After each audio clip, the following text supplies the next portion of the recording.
Tea కావాలి. కాసేపు ఆగు. టీ కావాలి. అరుస్తావే? ఏ టీ కావాలి. నేను నిన్న కూడా తాగలేదు.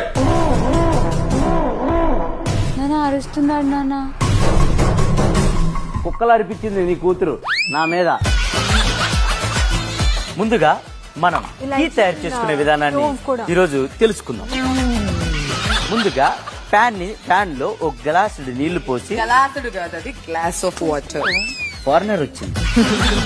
దాని తర్వాత నా వైపు ఒక 2 సార్లు అలా లుక్ ఇవ్వాలి. మధ్యలో పప్పులో బుడంకాయలాగా ఒకళ్ళు వచ్చి దూరాలి.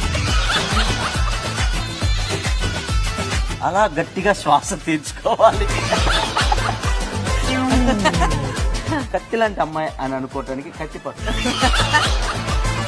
తర్వాత ఏంటి నేను చేసేది అసలు టీయా కాదా ఇలా గోక్కోవాలి. ముందుగా మీకు ఇచ్చిన పనిష్మెంట్ ని మూసుకుని వెళ్ళి చేయాలి.